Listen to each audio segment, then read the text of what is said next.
Fifth Avenue, your number one program. All right. For now, I'm so excited. We've just been joined by, the beautiful woman of the house. And this is, you're welcome. Thank you. Welcome to Fifth Avenue. You're looking good. Thank you. He spoke about you, your beauty and all that. He bragged a lot about you. Okay. Your appearance is indeed a testimony. It's a miracle. It's a miracle. Amen. Feel free. Amen. We're just here to interact, to get mostly into his life. Okay. Who is he to you? Is your cousin, your uncle? Ah, wow. Okay. He is my husband. Okay. Yes.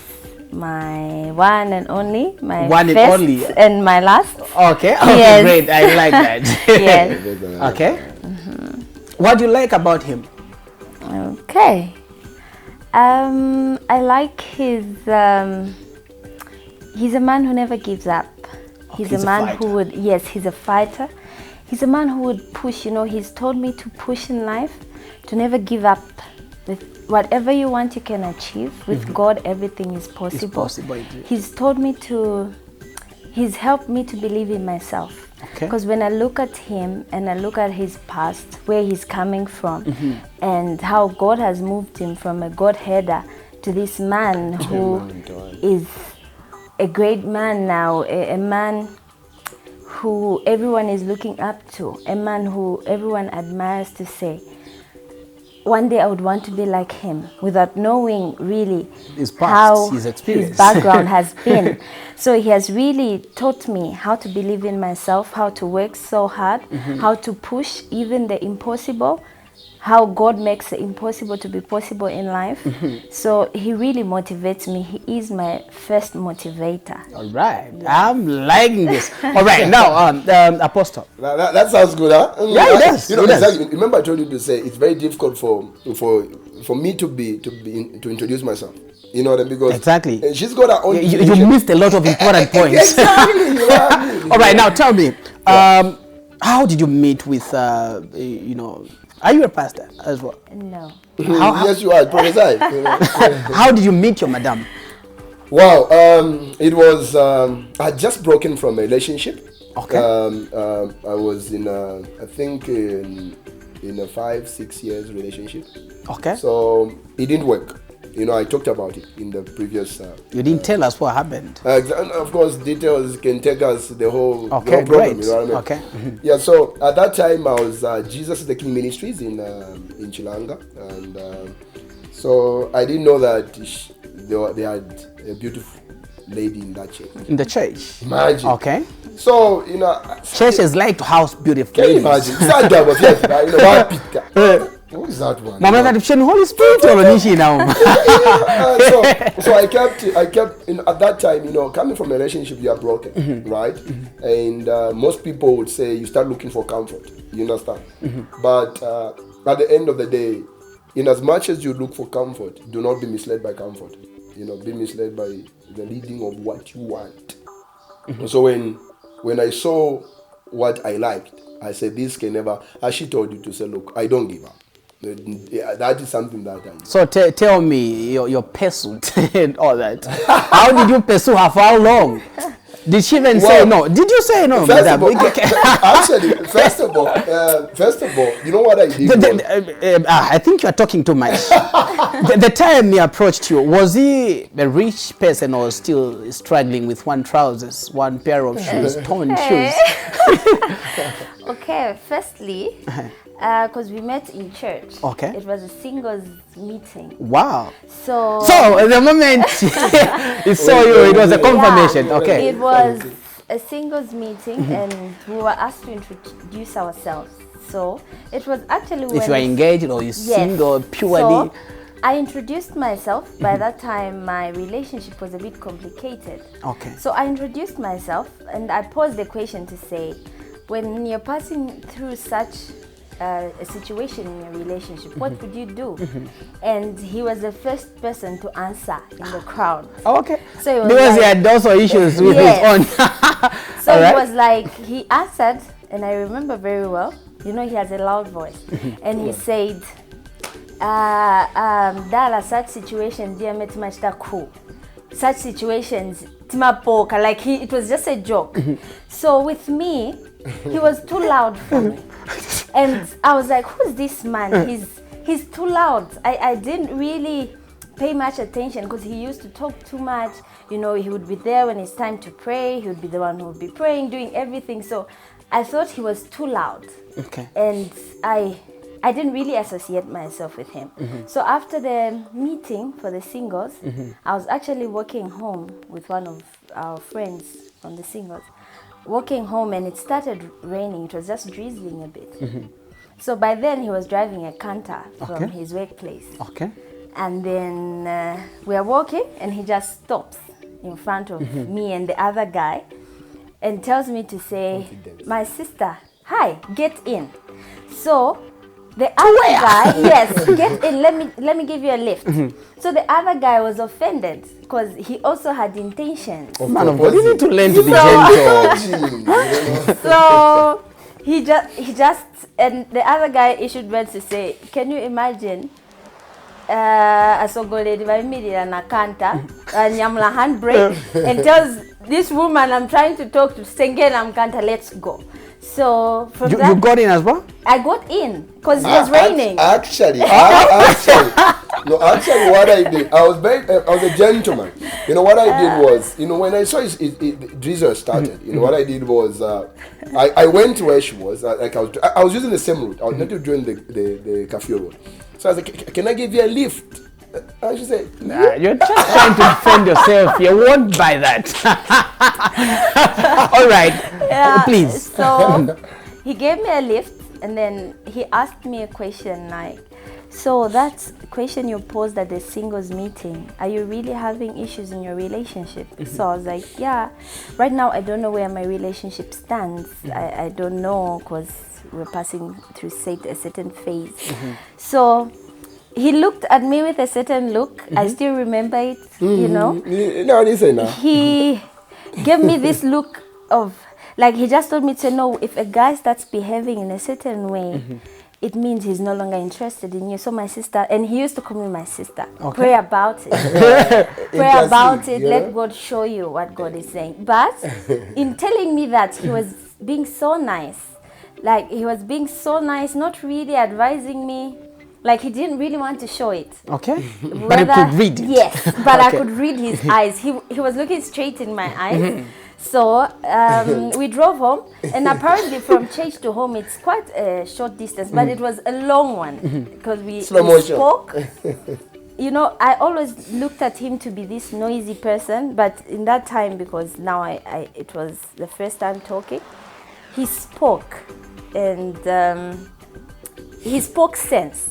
Okay. Like, then I was like, oh wow, so this guy can... Was it really sense, or it's because we were searching? No, I wasn't searching at that point. I wasn't searching. I was just shocked, like someone would tell me the right words I want to hear at that point. So he was so nice, like he heard me and gave me the right advice. So we drove home, and apparently mom was by the veranda seated and sees this canter coming in. So, and she was like, "The bricks."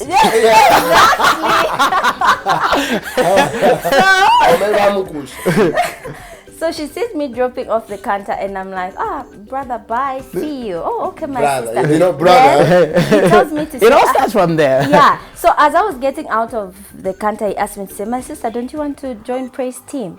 So I was like, yeah, actually, I want to, but I don't know how to fit myself because my voice is not all that good. So he tells me, okay, give me your number.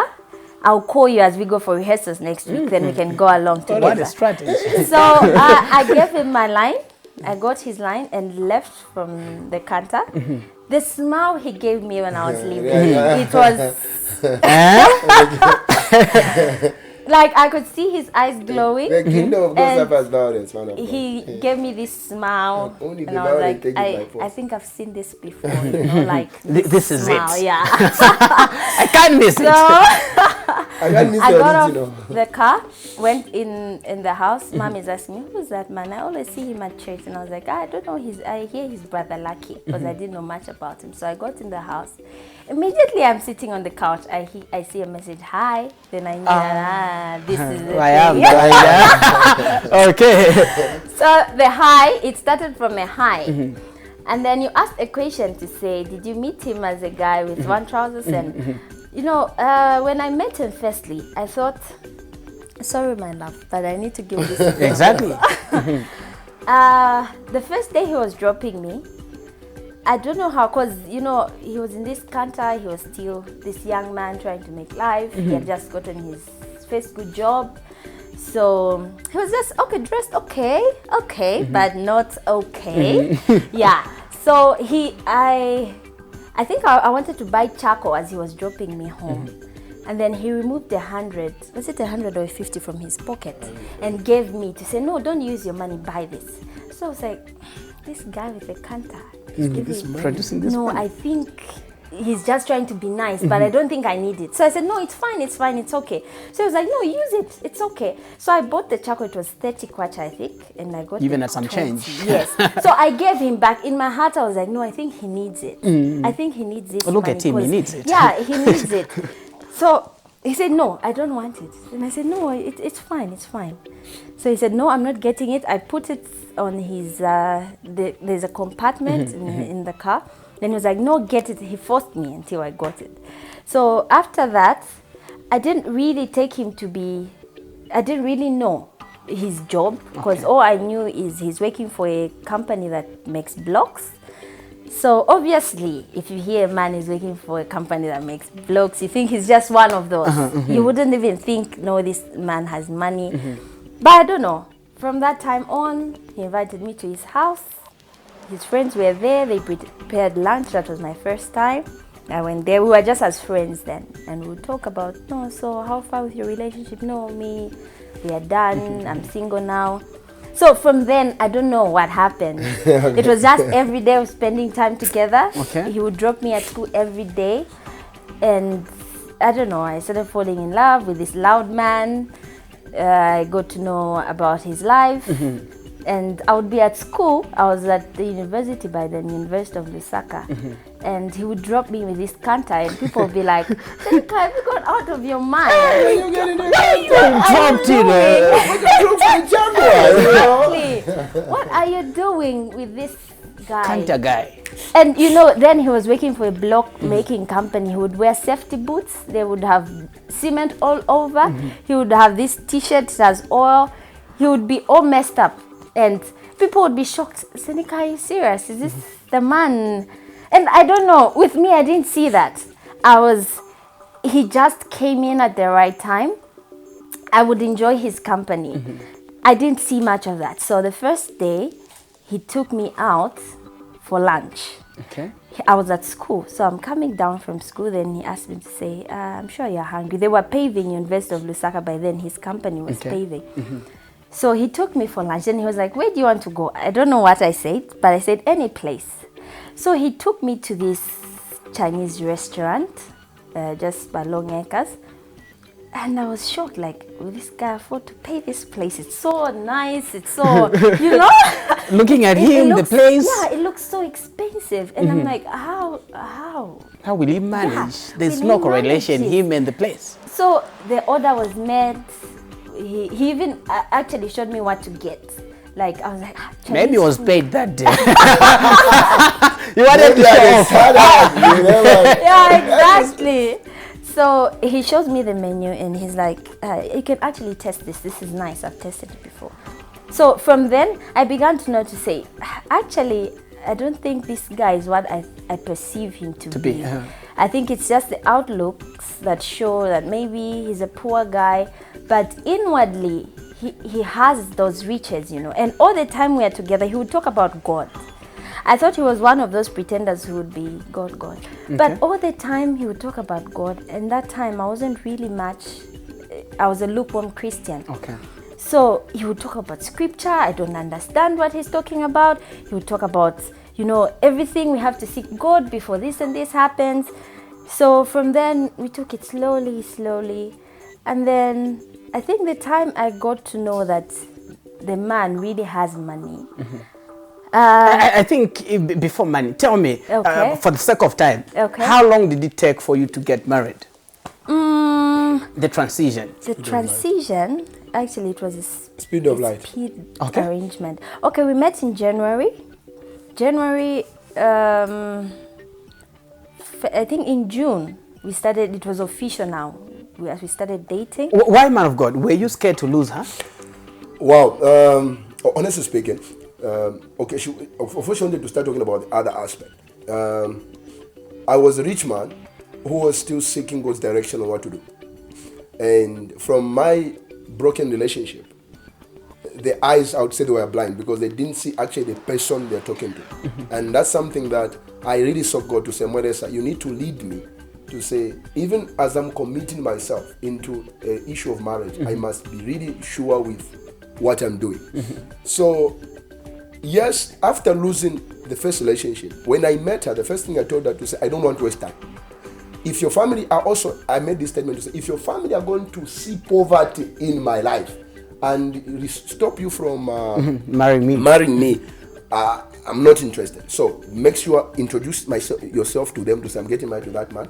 So if you've seen poverty in me, no problem, get married to poverty. Okay. So I didn't want to come out with the riches that I had. I didn't want to come out with the discovery of the supernatural wealth that I had already discovered. So I didn't want to waste time. So we dated for 6 months. The first 1 year introduction per December. You wedded in church? We wedded in church. Okay. In Jesus the King Ministries. Okay. Who blessed you? We're blessed by a man called Collins Kabalu, Pastor Collins Kabalu, Bishop Collins Kabalu. Okay. Yes, and that was. So for how long have you been together?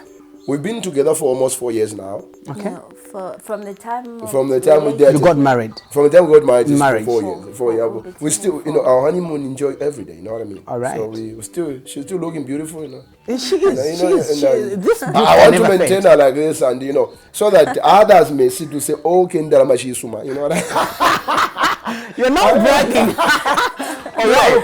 I think I'm one of the young pastors who is rich. I think I can say, look, God has made me rich. You know what I mean? I can proudly say God has given me money, and I'm a rich man, and my wife With a rich woman as well. Imagine that. So, how many kids has the Lord blessed with? I think we're having twins next year. What is it? Why? Okay, so Answer my question. How many kids you have? Not yet. Not yet. Okay. As at now. All right. But as at yesterday, twins are coming. And All right, I see. You know, Okay, great. Right. So tell me, I want us to look at this very important aspect as well. Right. What about Luce Construction? What is it? Lucent Construction. Okay. Tell me about the name to start with. Right. The name. Because I see the two of you in it. The name means Lucky and Seneca. Okay. Lucky, L-U, Seneca, S-E-N. Who's Seneca? Seneca is her. That's her name.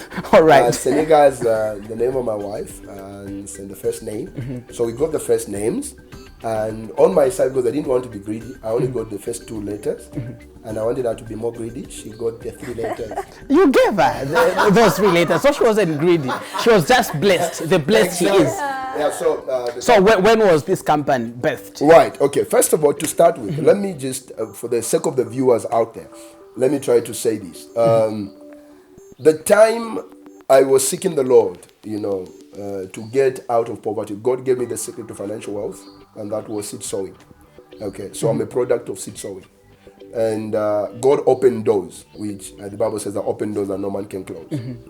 So the secret of my wealth is giving. I'm a giver. I live a life of giving. Okay. So what happened was I started praying for a job, which God gave me. When God gave me, and God only gave me when He opened my eyes to see the supernatural wealth. So now that job that I got, I worked only for 3 years. I was in a dry season for 5-6 years looking for a job after finishing college. And nothing happened. And when this secret for financial wealth and financial prosperity came, the Lord gave me a job. I only worked for 3 years. The Lord told me to stop work. Okay. Right. I heard God clear to say, my son, stop work. I want to make you an employer. And by then I'd already received the call. I was walking in the fear of God and everything like that. So when I worked for 3 years, I resigned. I came back to my wife and said, God has told me to stop work. Now she believed so much in me that immediately I told her to say, God has told me to stop work. She just told me to say, are you sure? I said, I'm very sure. I said, if he has told you, it's up to you, stop. So I went to my employers. I told them, guys, I'm stopping work. They refused. I said, I'm stopping. Okay, give us 1 month.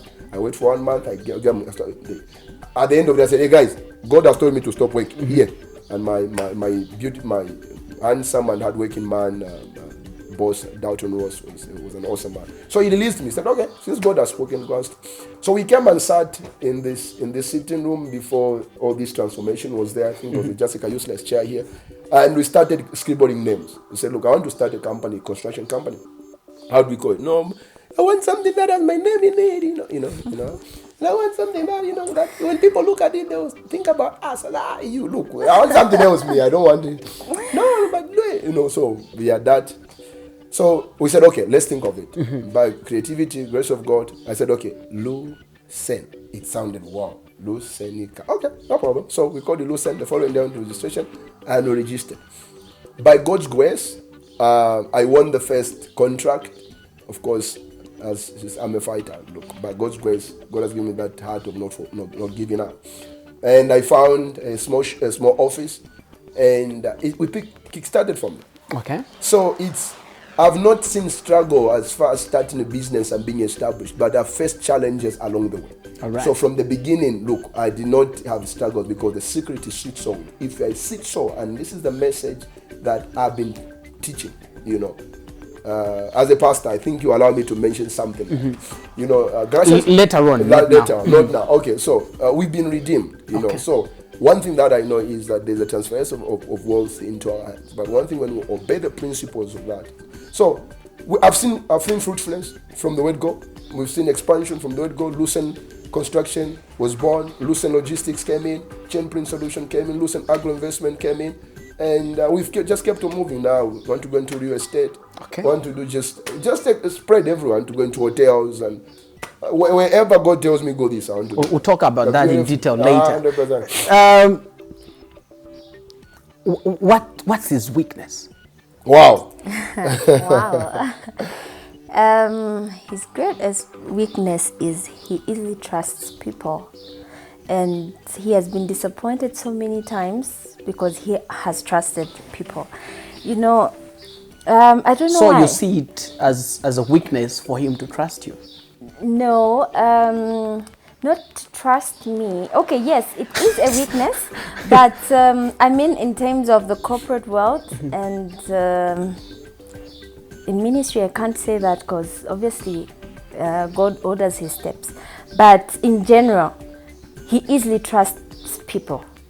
He will trust, and mostly I usually discern that to say in this situation, don't put too much of your trust.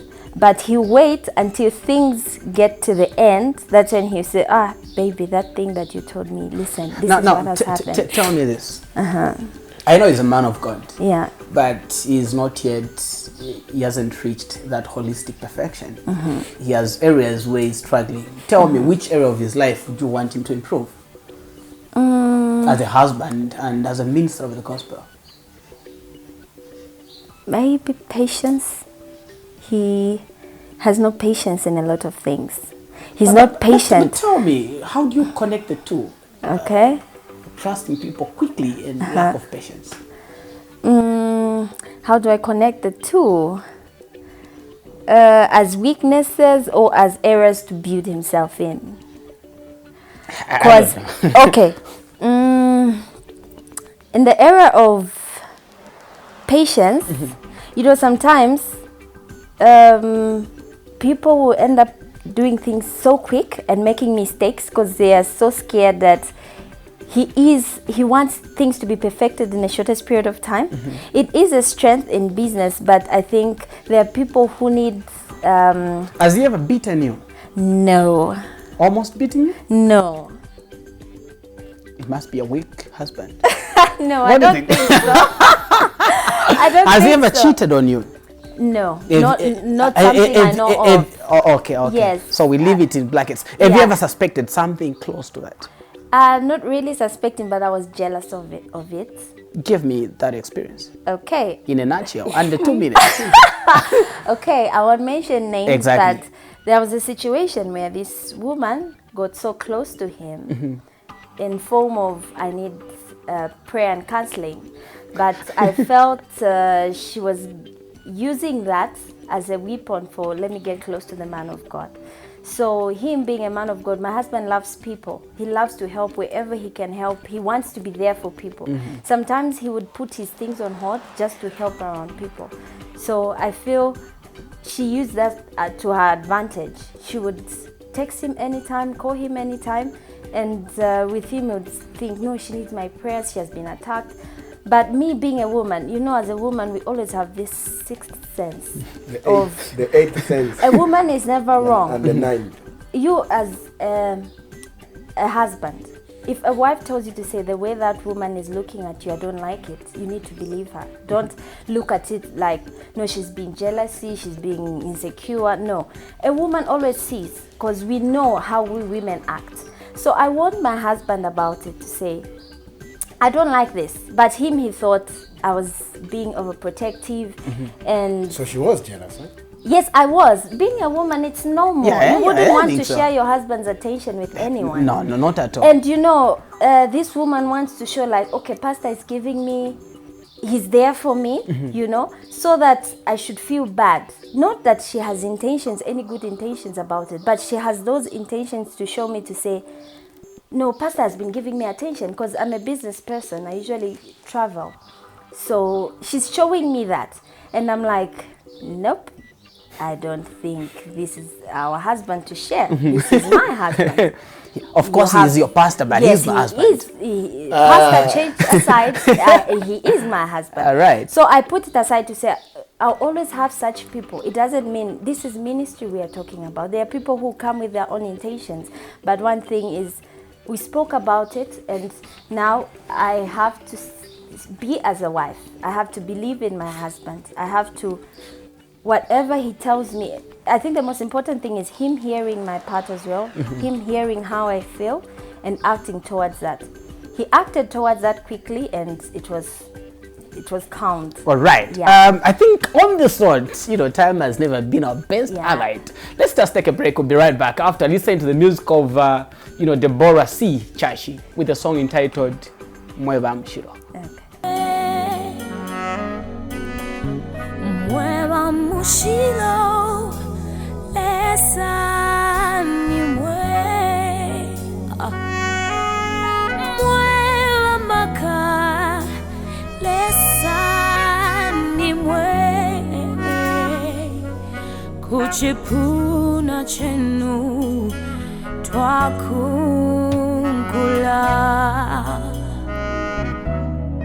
Mweba Mshiro, lesa ni mwe.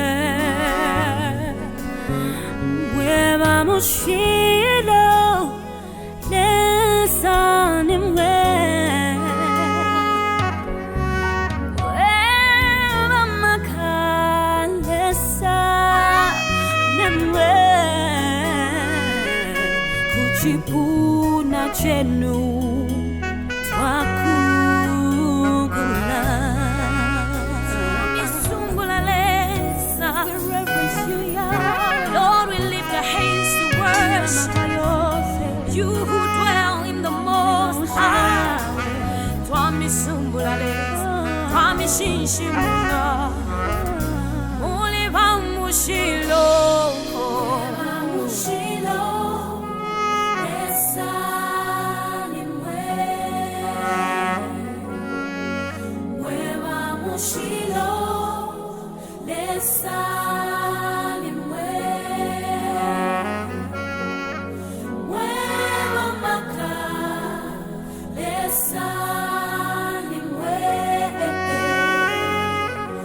Kuchipuna chenu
Shilo, listen me way.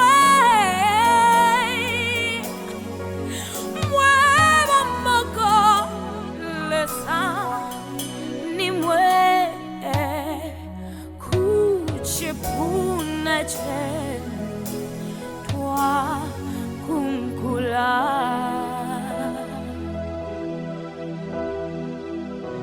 You are still watching Faith Avenue, and this is Cage and the Cage segment. This is where we get right deep, profoundly in the lives of your clergymen around. We give you, a platform and a chance to just get those, deeper things, most hidden things in their lives that you cannot really find out on your own. And I bring them right here for you. Man of God. Yes, sir. I've got my viewers that are a little bit sensitive out there. You're saying you're rich, you're wealthy and all that. Tell me, what's your definition for wealth? Definition for wealth? Yes. Wow. Definition for wealth is actually not money. Okay. No. All right. It's a mind. Okay. It's a The rich mindset. Mind. It's a rich mind.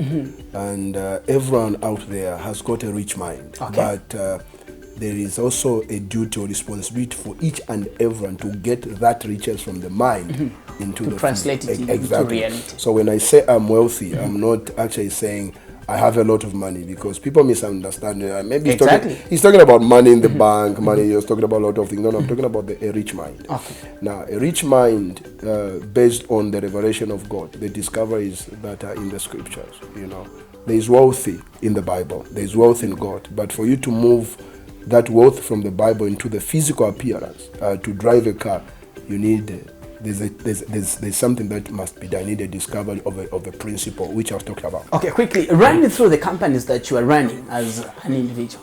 Wow. It's not that private? Okay. I'm here to just get the same private. Okay, so right now there's a company called Lucent Construction, which is owned 100% by myself and my wife. Okay. And there's a company called Lucent Agro Investment. This we do into food business supplies to different. Yeah. Then we've got a printing firm called Chain Print Solution. Okay. Yeah, it's into printing and advertising. Yeah, I think for now those are the ones that are How very about active. Lucent's Logistics? Lucent Logistics, it's a transportation. My God, Mr. God, Yeah, so exactly. we into freight. Of course, that one at the moment I thought because it was getting a lot of my time, so I put it on hold because it needed my 100% thinking. In trucks in South Africa, you receive a call that they need this and you have to run around. I said, hey, come on. Sweetheart, I think this has to go. Right? So that is on hold, but we're just now into real estate and there's a company called Richest Properties. Has anyone told you that you look alike, the two of you? Yes. You look like brother and sister. Yes. Actually, she's my sister. You're divorcing her now? People are watching. Can you apologize? In what context? Actually, I'll tell you something. My wife is not only my wife. Actually, I think the first thing, we built our foundation on friendship. Just repeat that. She's not just my wife. She's my friend. We built our relationship. I thought you meant she's not your wife alone. Hey, come on. Okay. In fact, it's the first murder I'll commit if I find someone here. It's the first murder I'll commit murder. Okay. So anyway, so that's a joke. So she's a friend. Actually, we built a relationship on friendship basis. All right. So it has grown, and when you build I told you in the first place before the program started, I said, sir, the association you keep actually helps you exactly. So by me being found with her every day, of course, we start now looking at like we brothers and sisters. All right. So tell me, when did you get born again? When did you receive the call of God? As I said, ministry. I said into ministry. I received the call to ministry in 1993. 93. Correct. I was struggling to know whether I am born, my name is written in the book of life or not? That was my question, because I didn't know. So when I came to Lusaka, I pursued this question to say, how can I know that my name is written in the book of life? So this question was answered. So the date was answered on the 19th of August 1999 at 22 hours. Is the day I knew to say, okay, now I'm a born again Christian. In 2005, 31st of December, I was in Mount Zion Assembly in Kasama. The Lord told me, revealed to me to say, I'm sending you, into the world to call people unto me. I didn't understand it very well, but I knew the gifting of healing started way back. The Lord has given me healing and serious miracles, but that I don't call it as a call, because it's just a gift. On the 21st of June 2016, in an open vision, the Lord delivered an assignment to me. And you understand to say, the ministry, Open Heaven Assembly, started on the 19th of... Are you the founder of Open Heaven I'm the founder of Open Heaven Assembly Ministries, or I say it's a minister. I think God just delivered into my hand, because the name itself, Open Heaven Assembly, came from the vision God gave me. All right. Right. So it's the heaven opened, and the Lord showed me people that were suffering, and He told me to say, Lucky, your assignment is to teach the word of faith and bring those guys that are suffering into. So He gave me two scenarios. Let me explain this. The Lord opened the vision Quickly. Very quickly, and He gave me two sides. One side where millions of people were suffering in diseases, lame, blind, and poverty-stricken people and stuff. And on my right-hand side, there were people that were enjoying life, about 30. I could count about 15 to 30 people. And the Lord told me to say, your assignment is to preach the word of faith by removing the guys on the left, bring them on the right. So that was the mandate. So the mandate that Open Heaven has is to move people out of bondage. It is to redeem people. So I have a specific mandate delivered to me by God. So I am not in ministry to try and error. I'm in ministry with a specific mandate. That's why I don't struggle in this. We don't struggle in ministry, and I've refused. Why? Because it's a God-given ministry. In a nutshell, like Colossians chapter 4 verse 17, it says, said to Archippus that he must fulfill the ministry which he has received from the Lord.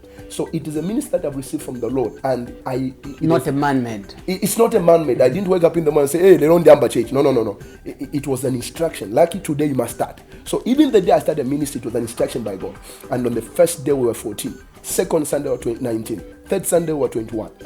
And it has kept moving through that. So how big is your church now in terms of attendance? In terms of attendance, we about 150, and we 1 year 5 months. On the 19th of November, we were 1 year 5 months, and we about 150 people already. Tell me, who's your spiritual father? My spiritual father, wow, my spiritual father, Pastor Koredo Komaya, the founder and the senior pastor of Master's Place International, is headquarters in Wari, Delta State, Nigeria. He is my spiritual father. How did you meet him? Who raised you as a Christian? Right. Now, when you say spiritual father... And how did he become your spiritual father? 100%. When you say spiritual fathership, number one, I've got a lot of fathers around Zambia. Number one, right? I was mentored by a man called Pastor Kampamba, Felix. And not only that, I have lived, let me say this, my life is a product of impartation, right? I'm a product of impartation.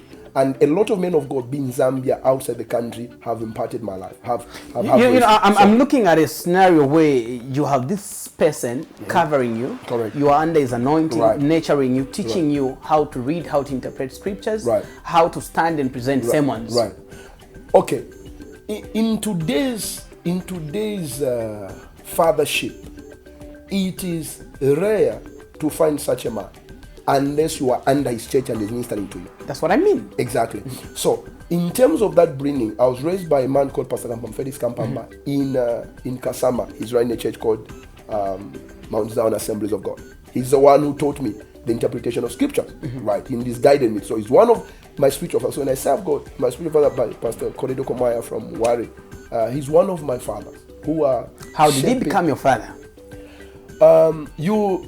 He becomes a father. Actually, I become your father by you following. You understand? Okay. Yeah, so fathership is about following. So the more people are willing to follow me and connect to what God is doing upon my life. They become my children. Why? Because they start learning the things that God is doing to my life. But so don't you also realize that one person can follow even 3, 4, 5 people? What's happening? So they can all be fathers. Exactly. That's what is happening to me. I follow quite a number of people. I follow. But to whom do you submit? I submit to Koredo Komaya. Okay. Why not the local clergyman who raised you? Well, I submit to them. But listen, the kind of submission we're talking here is, look, let me educate the audience out there on this one. You allow me to spend a bit of time on this one. The submission which we're talking about in this country, if I say I've got a lot of spiritual fathers, a lot of pastors, they are saying that this is my spiritual father. But the actual submission that you must take as submission is where your tithing is submitted to. You can claim to, I can claim to say today Bishop Oyedepo is my spiritual father. I can claim. Okay. But does he eat my tithe? If Bishop Oyedepo eats my tithe, he's my spiritual father. If I'm reading his books, if I'm following his sermons, he's mentoring me. So I'm a father by following, and I'm tapping into his grace by giving him a seed. So the fathers I'm talking about, they eat the seed from my hands. And by virtue of them eating a seeds from my hands, they are imparting with their knowledge. And as a result, I'm being established. So fathership is not only about claiming. So I mentioned Bishop David Oyedepo. He might not know me now, but he eats my tithe. Okay. Pastor Koredo might not know me now, but the grace of God, he knows me as my father. I was with him last week. So I have to take my tithe there. I'll talk about Pastor Kampamba. He eats my seed. So the people that I call fathers can only qualify to be fathers after they acknowledge the seed in that is coming from me. Okay. And in Zambia, a lot of pastors go into claiming, no, Bishop Oyedepo is my father. Yeah, this one is my spiritual father. But you've never even managed to even buy one of his books. But you are there saying he's mentoring me. How is he mentoring me? You know, if I go into the scripture issue, into the Christian circle, Pastor, this one. Man of God, let's do this. Of the pastors that we have around here, I know networking and socialization is such an important aspect in ministry. Which people are you working with in terms of clergymen? In Zambia. Yes. In Zambia, wow. I'm working with a man called Bishop Fataki somewhere. He's a Congolese, but he's a Zambian. What do you mean? He's based in Zambia. Okay. He's from Congo. All right. I'm working with a man called Reverend Banda, Okay. Bethel Assemblies. I'm working with my dad, Bishop Chama Kalande from Gilgo Mission Center. I'm working with Pastor Kampamba Felix, the man who mentored me. I'm working with who else? Man of God, you're quite young, especially I think even in the ministry. And there are a lot of stones thrown at young clergymen. Right. No, Babwela Chena Machiki and all that. Right. How are you handling that aspect? Have people, elderly, people in the ministry really attacked you in that regard? The most important thing is these young ones, us, we are being attacked because we don't have fathers. I cannot be attacked if I have a father, because fathers will speak for me. And will protect you. They'll protect me. If you go out there and mention my name to any pastor in this country, those that I am close to, they will tell you about me. I won't even need to support. So even if somebody says, that boy is just dreaming, they know, Lucky Cheta is not dreaming. We've seen that man grow. We've seen where he's going. You understand? So the other thing is, I have received the mandate. The mandate which some of the fathers who are a bit distant from me, they've not asked me to explain to them the mandate. So I talked about Pastor Koredo Komaya. He's asked me to say, explain. What is it that you want to do, for example? So he understands where I'm going. There are fathers in this country who are not interested to know the mandate God has given their son. You understand? Some of them are just interested in eating seeds. They're not interested to go and sit down and say, my son, what challenges are you facing? You understand? Right. But they're more interested in where are you taking your time, who is eating your time. They are more interested in what is coming on you, but they're not interested in what they are putting in you. And that is why you find that I go as far as Nigeria, to submit to. Tell me one thing. And listen. Your entry into ministry is different from other young men. 100%. I must say, a lot of people get into ministry poor and expect to get rich. Right. You went into ministry well established as a serious business person. Right. And I don't believe you depend on tithe for survival. So what's your message for people that are trying to get into ministry to earn, a living? Wow. Okay. My message to them that are entering into ministry to earn a living. Obviously, God calls us differently. Exactly. But one thing that I'll tell you, they should never make that mistake because it will never work. Okay. That's the first thing. If you go into ministry with a vision of reaping out, you will never reap. You become very frustrated. Number two, there must be an understanding. Before they step into the ministry, they must define who called them, number one. When were they called? Number two. Number three, what mandate have they been given? Sir, I am proud to say this with my wife. Okay. I can answer the whole three questions. All right. I know who called me. I know the day he called me, the day and the time. I know the mandate he gave me. All right. So the people that are trying to go into ministry, my youth, my young generation that are trying to go into ministry now must first of all answer these questions. They Right. must answer what is this, but don't go into ministry understand, because ministry will never make you rich. It is your mind that is going to make you rich. It's a principle that you discover which are in the scripts that are going to make you rich. God has made me rich. I did not make rich myself. So it's not the ministry that is going to make me rich, but it is God himself who is making me rich by discovering the principal requirements of kingdom prosperity. Before we come, I'm writing a book called Supernatural Prosperity. It's out in February 26th. All right. Where a lot of viewers that are out there are going to understand where I started. I've talked about God heading into my book. I've talked about my relationship. I've talked about the beer drinking you asked me about. I've talked about my business empire. I've right. talked about how I moved from rags into where I am. So this is the book that is going to bless the principles of giving that I've discovered. I've explained how to kill poverty, how to kill sickness. All these things. Tell me another thing. Have you ever had an experience or an instance in life, in your Christian or ministry, where you almost thought of giving up on ministry? Wow. Not in ministry. In ministry, that's what I want. In ministry, I've never faced any challenge. Or maybe it's because you're new in ministry? No. God forbid. No. You know what? I'll tell you something. It is not everyone who must experience a difficulty in ministry. Okay. And this is the Why? This is the mindset that I think we grew up from the scripture union. You remember the scripture union, Tunyante Satana to Ponde Ponda Satana. That kind of life where we were trained to say life ministry is about suffering, and when you suffer, it shows humility. My friend, it's the life from the pit of hell. You understand? So I've not faced any challenges in ministry because I'm running an assignment. It's like our President Edgar Lungu, our Zambian President Edgar Lungu, gives you a letter to say, deliver this to Congo, deliver this letter to Congo, and when you deliver it, come back. You understand? Of course, you provide transport for you, you provide the fuel for you, you provide the people to drive you. You understand? And this is exactly what God is doing to my life. If He's given me an assignment, He will back it up. So I don't expect, not even one day in my life, to say, no, my ministry is going to face yes, opposition will come to exhort me, not opposition to discourage me. All right. So tell me, where do we see you in the next 2 years? Hey, where do you see me next year? Oh my God. Okay, we're looking for land as a ministry. Okay, so in the next 2 years, you will see this ministry, this faith Bible believing ministry explosively massive to all parts of Zambia, including the international side. What was in West Africa? What was in West Africa? There was a program called Making Financial Giants. It was held by my spiritual father, Koredo Komaya, and Pastor Matthew Ashimolowo, who is also my mentor, by God's grace. So he was teaching how to perpetuate wealth.